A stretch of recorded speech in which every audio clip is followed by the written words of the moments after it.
5వ తారీఖున జరగబోతున్న విజయవాడ ఆధ్వర్యంలో జరగబోతున్న పెద్ద ఎత్తున ఈ విహెచ్పి జరుగుతున్న సభకు ఏర్పాట్లు మనం కానీ చూస్తే పెద్ద ఎత్తున ఏర్పాట్లు అయితే చేస్తున్నారు. ఇక్కడికి 36 ఎకరాల్లో దాదాపుగా 3.5 లక్షల మందికి పైగా జనాలు ఇక్కడికి విశ్వ హిందూ పరిషత్ సభకు హాజరయ్యే పరిస్థితి అయితే ఉంది.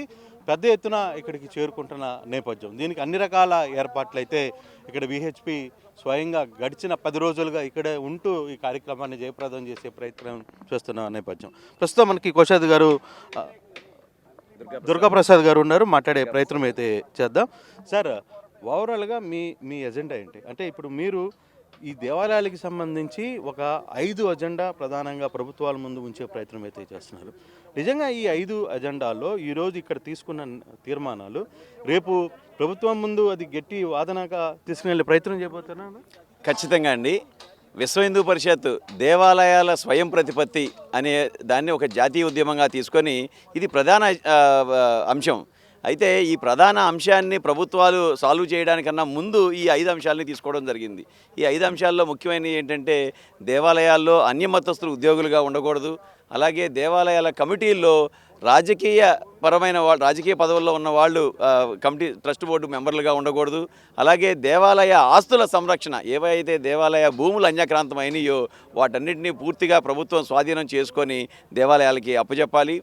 అట్లాగే దేవాలయాల మీద దాడులు ఏవైతే జరుగుతున్నాయో వాటిని అరికట్టడానికి, వాటిలో పాల్గొనే వాళ్ళ మీద కఠినమైన శిక్షలు వేయడానికి కూడా ప్రభుత్వం ముందుండాలని చెప్పి మేము ఈ సందర్భంగా కోరుతున్నాం. అయితే దేవాలయాలకి స్వయం ప్రతిపత్తి కోరుకోవడం అనేది ఈ రోజు నుంచి ఉన్నది కాదు. దీని మీద విశ్వ హిందూ పరిషత్ గత 10 సంవత్సరాలుగా పనిచేస్తుంది. జాతీయ స్థాయిలో, అఖిల భారత స్థాయిలోనే విశ్వ హిందూ పరిషత్ ఒక మేధోమథనం చేసి గత 10 సంవత్సరాల నుంచి దాదాపుగా ఎన్నో రాష్ట్రాల హైకోర్టు జడ్జీలు, అలాగే హైకోర్టు జస్టిస్లు, అలాగే సుప్రీంకోర్టు న్యాయవాదులు, అలాగే ఎంతోమంది పెద్ద పీఠాధిపతులు, స్వామీజీలతోటి ఒక కమిటీని ఫామ్ చేసి వీరి ద్వారా ఎండోమెంట్ యాక్ట్ నుంచి దీన్ని విముక్తి చేయడానికి ఆ యాక్ట్లో చేయవలసిన సవరణలు ఏంటని చెప్పి ఒక పెద్ద ముసాయిదాని తయారు చేయడం జరిగింది. ఈ ముసాయిదాని మేము రాష్ట్ర ప్రభుత్వానికి కూడా అందించడం జరిగింది. ఈ డిసెంబర్ 7వ తారీఖున మీరు ఇదే ఫంక్షన్కి రాష్ట్రంలో ఉన్న 175 మంది ఎమ్మెల్యేని పిలిచారు, అన్ని రాజకీయ పార్టీ నేతలను పిలుస్తున్నారు, అందరినీ ఆహ్వానిస్తున్నారు. కానీ ఇదే వ్యవహారంలో ముఖ్యమంత్రి గారిని కలిశారు, డిప్యూటీ సీఎం గారిని కలిశారు, వీళ్ళందరినీ కానీ ఇక్కడ డిప్యూటీ సీఎంని కలిసినప్పుడు కావచ్చు, లేకపోతే ముఖ్యమంత్రి గారిని కలిసినప్పుడు కావచ్చు, వారి రెస్పాండ్ ఏముంది? ఎందుకంటే వాళ్ళకి డిమాండ్స్ని మీరే ఎదురు పెడుతూ వాళ్ళ దగ్గర నుంచే పర్మిషన్ తీసుకుని ఈరోజు ఇక్కడ సభ పెట్టాల్సిన పరిస్థితి వచ్చింది. కాబట్టి వాళ్ళ రెస్పాండ్ ఏ విధంగా ఉంది? వారి దగ్గర నుంచి చాలా సానుకూలమైన స్పందన ఉంది. ఏ ప్రభుత్వానికైనా ప్రజలు ఏం కోరుకుంటున్నారు అని తెలియజేయడం మన బాధ్యత. మేము కూడా విశ్వ హిందూ పరిషత్తు ఇక్కడ ఈ ఉద్యమానికి నాంది ఈరోజు ఇక్కడ తీసుకున్నాము.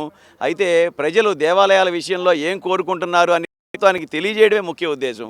అయితే మేము తెలియజేసిన డిమాండ్లు అన్నిటి పట్ల వారు సానుకూలంగా స్పందించారు.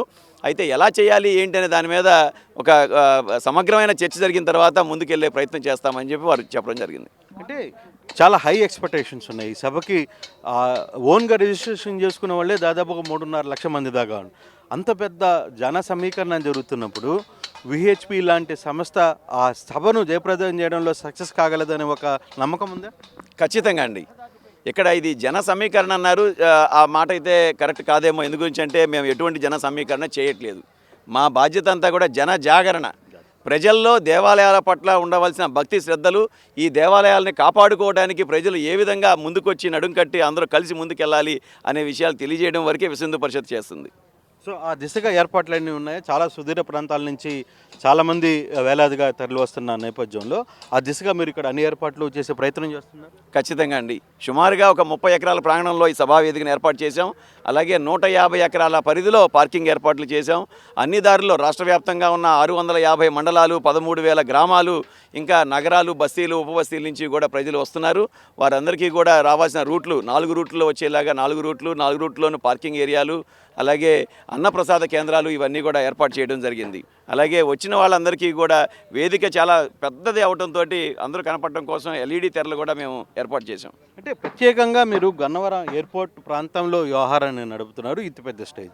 ఆ రోజు ఎయిర్పోర్ట్ నుంచి వెళ్ళే యాత్రికులు కావచ్చు, సుదీర్ఘ ప్రాంతాల నుంచి వెళ్ళే వారికి మీరేమైనా ఒక గైడెన్స్ ఇస్తున్నారా? ఇప్పటికే కొన్ని సూచనలు, బోర్డులు అన్నీ కూడా ఏర్పాటు చేసినట్టు మనకు కనపడుతుంది. ఖచ్చితంగానండి. ఈ వివరాలన్నీ కూడా మేము పోలీసు యంత్రాంగానికి, అలాగే ఎయిర్పోర్ట్ యంత్రాంగానికి కూడా తెలియజేయడం జరిగింది. పోలీసు యంత్రాంగం ద్వారా, అలాగే ఎయిర్పోర్ట్ యంత్రాంగం ద్వారా కూడా ప్రజలకి ఒక మీడియా ద్వారా కూడా ఒక ప్రకటన కూడా వారు ఇవ్వడం జరిగింది.